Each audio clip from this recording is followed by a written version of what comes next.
Assalamualaikum warahmatullahi wabarakatuh. Hai teman-teman, selamat pagi. Sebelumnya yang terhormat Ustadz Muhyiddin Zuhri dan juga teman-teman yang saya sayangi. Nah, kali ini berjumpa dengan saya Bidi Amelsa Dewi Adelia dan juga teman saya Zumratul Fariha dan juga Jauhar Ariful Huda. Nah, kali ini kami akan berpresentasi mengenai kesetaraan gender dalam pendidikan. Oke, kalau kita melihat tentang judulnya aja, kesetaraan gender dalam pendidikan, pasti pasti pikiran kita itu langsung kepada diskriminasi terhadap perempuan atau ketimpangtindihan terhadap laki-laki dan juga perempuan. Nah, biasanya kalau diskriminasi terhadap perempuan itu merupakan masalah yang sangat sering kerap kali terjadi ya teman-teman, hampir di seluruh lapisan kelompok masyarakat, bahkan nggak cuma lapisan kelompok masyarakat tapi juga sebagian besar belahan dunia sekalipun. Nah, banyak banget alasannya yang cukup jelas. Katanya masyarakat belum mampu melepaskan diri dari budaya patriarki yang selama ribuan tahun menjerat dan memaksa perempuan berada di bawah kekuasaan seorang pria. Nah, bukan tanpa sebab juga apabila pendidikan itu sangat penting bagi perempuan. Karena apa? Karena perempuan itu memiliki peran yang sangat-sangat penting dalam peningkatan kualitas generasi muda. Nah, kalau dalam Islam, ibu adalah madrasah bagi anak-anaknya. Itu sangat benar. Nah, jadi dengan demikian diperlukan kesadaran adanya peningkatan kualitas pendidikan bagi seorang ibu. Mengingat tanggung jawab dan perannya sebagai pendidik pertama dan juga utama. Oke, seperti itu teman-teman. Nah, di sini kami akan membahas beberapa permasalahan. Nah, yang pertama kita akan membahas pengertian gender. Lalu kita akan membahas perspektif gender. Lalu kita akan membahas konsep kesetaraan gender dalam Al-Quran. Dan yang terakhir adalah kesetaraan gender dalam pendidikan. Yang pertama adalah pengertian gender yang akan dipresentasikan oleh teman kami, Zumratul Fariha. Kepadanya saya persilakan. Baik, yang pertama ada pengertian gender.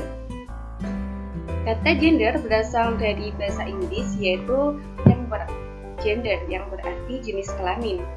Di dalam Webster Student Encyclopedia dijelaskan bahwa gender adalah suatu konsep kultural yang berupaya membuat perbedaan dalam hal peran, perilaku, mentalitas, dan karakteristik emosional antara laki-laki dan perempuan yang berkembang dalam masyarakat. Gender merupakan suatu istilah yang digunakan untuk menggambarkan perbedaan antara laki-laki dan perempuan secara sosial. Gender juga diartikan kelompok atribut dan perilaku secara kultural yang ada pada laki-laki dan perempuan. Jalan dengan itu, gender merupakan konsep hubungan sosial yang membedakan, memilah atau memisah fungsi dan peran antara perempuan dan laki-laki. Berdasarkan definisi di atas, dapat disimpulkan bahwasannya gender adalah peran antara laki-laki dan perempuan yang merupakan hasil konstruksi sosial budaya. Selanjutnya, adapun makna dari kesetaraan gender yaitu kesamaan kondisi antara laki-laki dan perempuan untuk memperoleh serta hak-haknya sebagai manusia, agar mampu berperan dan berpartisipasi dalam kegiatan politik, hukum, ekonomi, sosial budaya, pendidikan, pertahanan, dan keamanan nasional, serta kesamaan dalam menikmati hasil pembangunan tersebut. Kesetaraan gender juga meliputi penghapusan diskriminasi dan ketidakadilan struktural baik terhadap laki-laki maupun perempuan. Selanjutnya ada konsep kesetaraan gender dalam Al-Quran. Al-Quran memberikan pandangan optimis terhadap kedudukan dan keberadaan perempuan.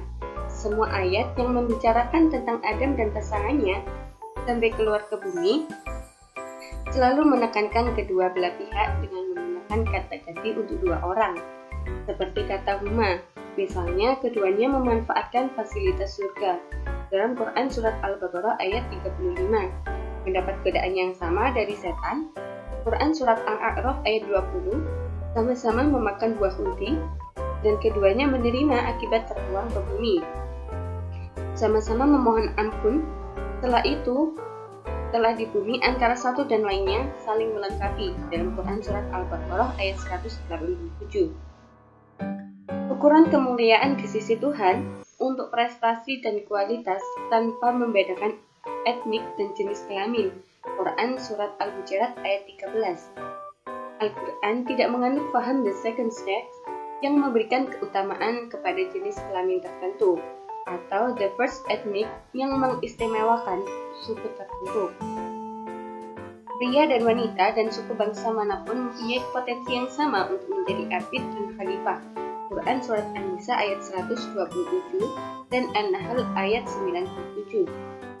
Sosok ideal perempuan muslimah digambarkan sebagai kaum yang memiliki kemandirian politik. Quran Surat Al-Mumtahanah ayat 12, seperti sosok Ratu Bilqis yang mempunyai kerajaan superpower. Quran Surat An-Naml ayat 23, memiliki kemandirian ekonomi. Quran Surat An-Nahl ayat 97, seperti pemandangan yang disaksikan Nabi Musa di Madian. Wanita mengelola peternakan. Quran Surat Al-Qasas ayat 23, kemandirian di dalam menentukan pilihan-pilihan pribadi yang diyakini kebenarannya, sekalipun harus berhadapan dengan suami bagi wanita yang sudah kawin. Quran Surat At-Tahrim ayat 11, atau menentang pendapat orang banyak bagi perempuan yang belum kawin. Quran Surat At-Tahrim ayat 12. Al-Quran mengizinkan kaum perempuan untuk melakukan gerakan oposisi terhadap berbagai pemberontakan dan menyampaikan kebenaran, yaitu dalam Quran Surat At-Taubah ayat 71. Bahkan Al-Quran menyerukan perang terhadap suatu negeri yang menindas kaum perempuan, yaitu Quran Surat An-Nisa ayat 75. Kesetaraan gender dalam pendidikan. Nah, kalau ini tadi kan kalau di awal kan udah pernah disinggung ya. Nah, oke, aku singgung balik ini. Keadilan dan kesetaraan adalah gagasan dasar, tujuan dan misi utama peradaban manusia untuk mencapai kesejahteraan, membangun keharmonisan kehidupan bermasyarakat, bernegara, dan membangun berkeluarga yang berkualitas. Oke, jumlah penduduk perempuan hampir setengah dari seluruh penduduk Indonesia dan merupakan potensi yang sangat besar dalam mencapai kemajuan dan kehidupan yang lebih berkualitas. Oke.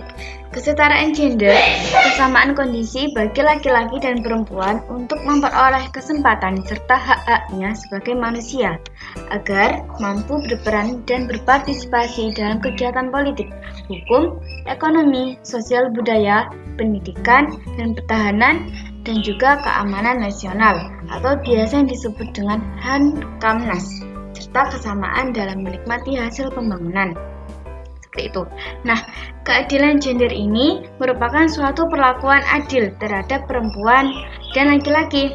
Perbedaan biologis tidak bisa dijadikan alasan atau tidak bisa dijadikan dasar untuk terjadinya diskriminasi mengenai akan hak-hak sosial, hak budaya, hukum, dan politik, bahkan pendidikan terhadap suatu jenis kelamin tertentu. Dengan keadilan gender, berarti tidak ada pembukaan peran, beban janda, subordinasi, marginalisasi, dan kekerasan terhadap perempuan maupun laki-laki. Untuk lebih memahami tentang gender dan perannya, coba teman-teman lihat gambar yang sebelah ini ya.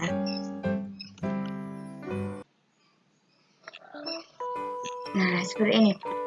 Oke, ini adalah ciri-ciri laki-laki dan perempuan menurut pandangan masyarakat. Coba lihat, kalau perempuan gagah, kaisa, lebih rasional, berani, berotot, tabah, mudah selingkuh, suka berkelahi.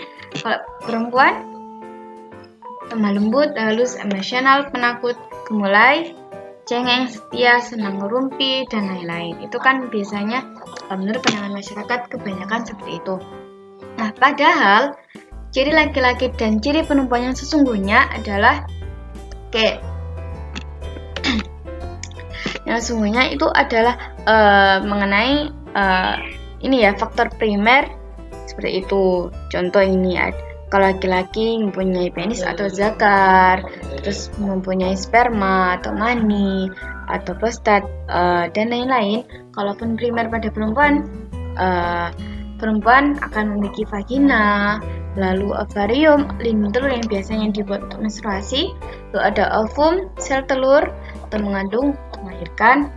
Nah, kalau pada faktor sekundernya, pada laki-laki akan keluar bulu dada, jakun. Nah, kalau sekundernya kulit halus, suara rembut, dan buah dada seperti itu. Oke, kita lanjut lagi.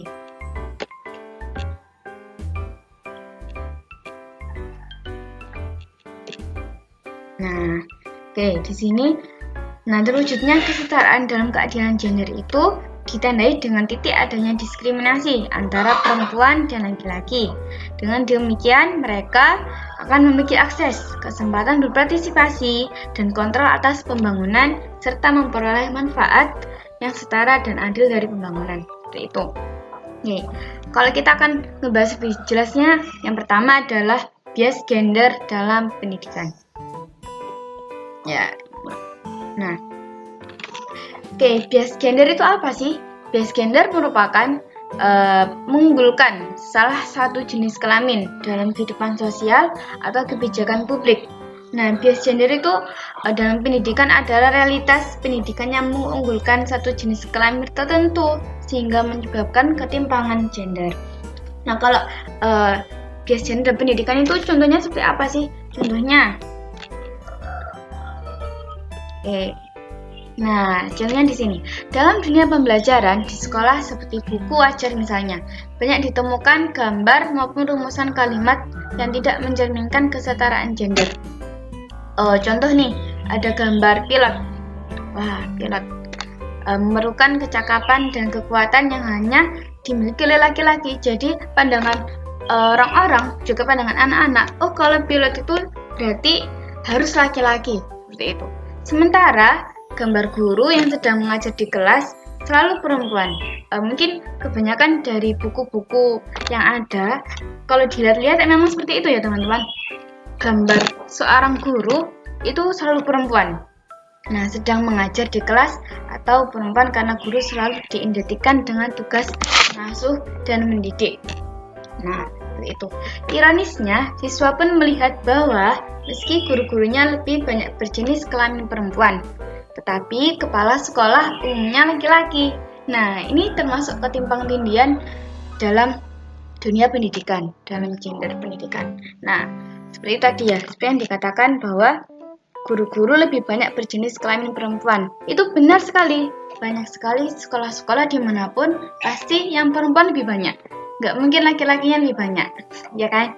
Nah, kecuali kalau yayasan atau pondok pesantren yang memang dikhususkan untuk perempuan, untuk laki-laki. Nah, tetapi kepala sekolah pada umumnya adalah laki-laki. Ini sangat benar sekali. Kepala sekolah jarang banget yang perempuan. Mungkin yang perempuan hanya beberapa ya teman-teman. Seperti itu. Oke, next ya. Nah, tidak sedikit perempuan yang masih berusia sekolah terpaksa harus bekerja, baik itu sebagai pelayanan toko maupun buruh pabrik, dengan alasan kondisi ekonomi yang tidak memungkinkan. Memaksa orang tua menyuruh anak perempuannya bekerja untuk menambah ekonomi keluarga. Dalam keadaan demikian, pihak orang tua lebih rela mengorbankan anak perempuannya untuk bekerja membantu orang tua, sedangkan anak laki-lakinya tetap melanjutkan sekolah. Oke, next. Nah, di sini tuh dalam bias gender juga dikatakan laki-laki dipandang lebih penting dalam mencari ilmu, sebab kelak kaum laki-laki yang akan menafkahi keluarganya. Sedangkan perempuan tetap akan menjadi ibu rumah tangga. Nah, dari anggapan ini tuh pendidikan yang tinggi dirasa kurang begitu penting bagi seorang perempuan.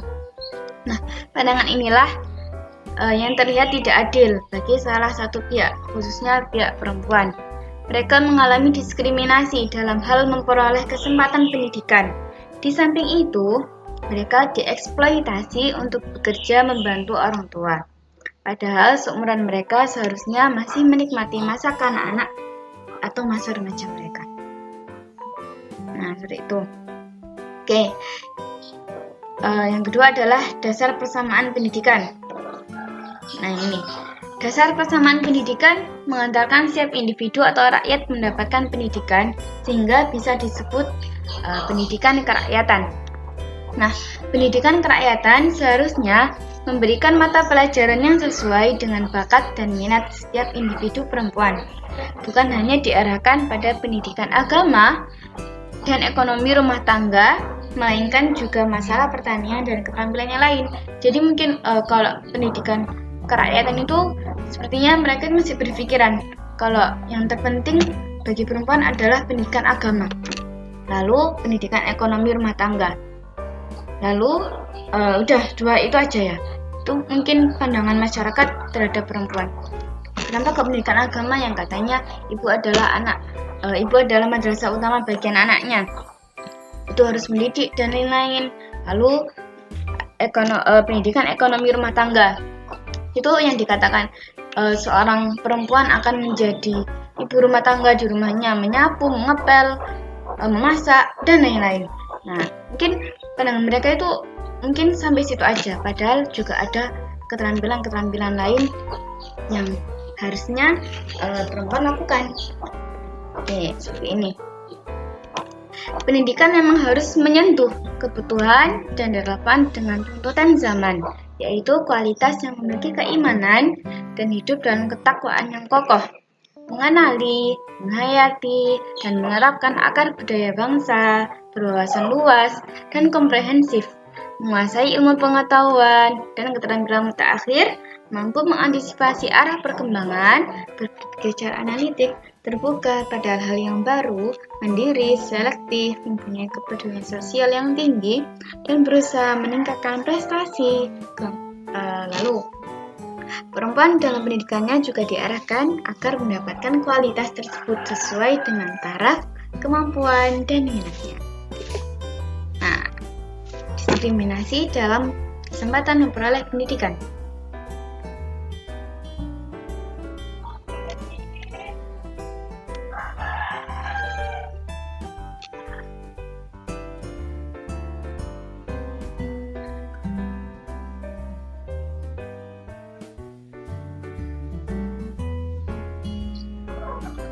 Oke, kalau kita bahas diskriminasi, itu seringkali perempuan dinomorduakan dalam keluarga, misalnya dalam hal pendidikan.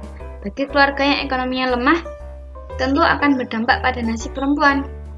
Nah, kalau ketika kondisi keluarga tidak memungkinkan, pihak orang tua akan lebih mendahulukan anak laki-lakinya untuk melanjutkan sekolah daripada anak perempuannya. Kaum laki-laki dianggap kelak akan menjadi kepala rumah tangga dan bertanggung jawab untuk menafkahi keluarganya, sehingga pendidikan lebih diutamakan untuk mendukung perannya. Sedangkan yang bekerja di dalam rumah untuk mengurus anak, suami, dan rumahnya adalah seorang perempuan. Oke, dari pandangan ini tuh maka dinilai pendidikan tinggi itu tidak begitu penting bagi perempuan ya. Padahal anggapan seperti itu tidak selalu benar. Bagaimana? Ini misalnya nih. Bagaimana seandainya jika kondisi tersebut itu diputar balik? Kondisi tersebut itu diputar balik, seorang laki-laki yang mengurus anak, mengurus istri, mengurus rumah dan lain-lain, tapi seorang perempuan yang bekerja dan mencari nafkah bagi keluarganya, itu bagaimana? Nah, seperti itu ya. Jika perempuan tidak memiliki kualitas pendidikan yang memadai, maka dapat dipastikan perempuan tidak dapat menjalankan perannya untuk menggantikan peran laki-laki dalam keluarga. Nah, dia akan sulit mendapatkan pekerjaan yang layak untuk mencukupi ekonomi keluarganya. Oleh karena itu, perempuan juga memiliki hak yang sama dalam memperoleh pendidikan guna mengantisipasi kondisi yang demikian. Seperti itu. Nah, lalu kita akan lanjut membahas tentang upaya menanggulangi dampak negatif dari adanya bias gender dalam pendidikan Islam. Yang pertama adalah reinterpretasi ayat-ayat Al-Quran dan hadis yang bias gender dilakukan secara kontinu. Kenapa harus kontinu? Karena agar tidak dijadikan secara ini secara pandangan kita itu agar ajaran agama itu tidak dijadikan justifikasi sebagai kambing hitam untuk memenuhi keinginan segelintir orang. Karena banyak sekali kayak apa-apa dibawa ke agama, padahal sebenarnya itu nggak benar gitu kan. Lalu upaya yang kedua adalah muatan kurikulum nasional yang menghilangkan dikotomis antara laki-laki dan perempuan. Nah ini tuh kurikulumnya itu berbasis itu ya, kesetaraan. Kurikulum lokal dengan berbasis kesetaraan, keadilan, dan juga keseimbangan. Kurikulum disusun sesuai dengan kebutuhan dan tipologi daerah yang dimulai dari tingkat pendidikan taman kanak-kanak sampai ke tingkat perguruan tinggi. Jadi kurikulum yang disusun itu tidak timbang tindih terhadap laki-laki atau perempuan. Jadi kurikulum yang dituju adalah sama antara laki-laki dan juga perempuan. Lalu apa yang ketiga adalah pemberdayaan kaum perempuan di sektor pendidikan informal, seperti pemberian fasilitas belajar mulai di tingkat kelurahan sampai pada tingkat kabupaten, disesuaikan dengan kebutuhan daerah. Nah ini tuh pendidikan informal, jadi nggak melulu tentang ibu-ibu itu harus melaksanakan PKK dan juga lalu arisan dan juga ghibah, tidak sampai di situ aja, tapi juga mengikuti seperti pelatihan kader desa, lalu ada pelatihan keperempuanan dan lain-lain. Itu sudah pemberdayaan kaum perempuan di sektor pendidikan informal. Mungkin beberapa daerah sudah sudah melaksanakan seperti itu, sudah merealisasikan seperti itu. Mungkin juga beberapa daerah yang lain juga belum. Yang keempat adalah pemberdayaan di sektor ekonomi. Nah, di sini tuh untuk meningkatkan pendapatan keluarga, terutama dalam industri rumah tangga. Nah, ini tuh bagi keluarga yang yang berjualan dan lain-lain, atau semua keluarga, semua anggota keluarga itu dengan demikian akan menghilangkan ketergantungan ekonomi kepada laki-laki.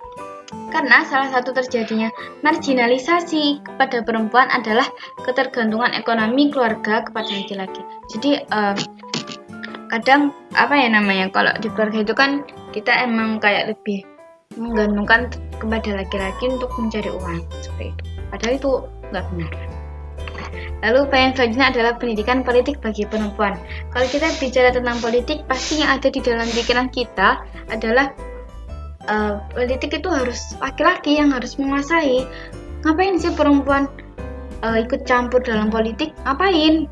Kayak gitu kan biasanya tuh orang-orang seperti itu. Padahal pendidikan politik bagi perempuan itu juga sangat penting, ya kan teman-teman? Kalau kita melihat pemimpin Indonesia yang perempuan, contohnya Bu Megawati juga perempuan. Terus kayak menteri-menteri yang perempuan juga ada, kan berarti pendidikan politik itu penting seperti itu. Lalu upaya selanjutnya adalah pemberdayaan di sektor keterampilan. Nah, di sektor keterampilan ini tuh baik kebutuhan rumah tangga maupun yang memiliki nilai jual yang ditingkatan, terutama kaum perempuan di pedesaan, agar terjadi keseimbangan antara perempuan yang tinggal di kota maupun yang tinggal di pedesaan. Jadi pemberdayaan di sektor keterampilan itu juga penting banget. Apalagi ketimbang tindih itu nggak cuma melulu laki-laki dengan perempuan ya. Perempuan dengan perempuan itu bisa, laki-laki dengan laki-laki juga bisa. Nah, banyak yang bilang kalau perempuan di kota itu sangat maju, dia sangat sangat bekerja untuk keluarganya, memiliki kreativitas yang tinggi. Tapi yang di desa kebanyakan mereka hanya mengurus anak, mengurus rumah, mengurus istri, memasak, 3M. Macak, mana, masak. Nah, seperti itu. Nah, itu keterampilan, nggak cuma harus keterampilan dalam rumah, tapi juga harus punya keterampilan di luar seperti itu, yang harus ditingkatkan. Lalu ada upaya selanjutnya adalah sosialisasi undang-undang anti kekerasan dalam rumah tangga. Nah, Ini tuh di instan dilakukan agar kaum perempuan mengetahui hak dan kewajiban yang harus dilakukan sesuai dengan amanah dari UUK. Oke, jadi kesimpulan pada materi kali ini adalah tentang pentingnya partisipasi perempuan dalam pendidikan. Bagaimana sesungguhnya perempuan pun memiliki akses yang sama untuk mengaktualisasikan diri dalam bidang pendidikan sebagai konsekuensi wajar dari kesetaraan antara laki-laki dan perempuan dalam kehidupan bersama membangun peradaban manusia yang harmonis dengan ditegakkannya keadilan, kesetaraan, dan keharmonisan hubungan sesama manusia. Dalam konteks pendidikan Islam, konsep-konsep gender equity sedemikian rupa dielaborasi dan memiliki landasan konseptual yang kuat karena diterapkan dalam Al-Quran, hadis Nabi, serta sejarah Islam sendiri. Dengan demikian, kesetaraan antara laki-laki dan perempuan merupakan bagian yang inheren dengan ajaran Islam itu sendiri, meskipun oleh beberapa kalangan ditentang dan ditolak karena dianggap sebagai konsep dan gerakan dari Barat yang berakar dari feminisme Barat yang bertentangan dengan nilai dan ajaran Islam. Sekian yang dapat kami sampaikan. Untuk teman-teman yang ingin bertanya, silakan bertanya di kolom komentar ya. Akhirul kalam, Assalamualaikum warahmatullahi wabarakatuh.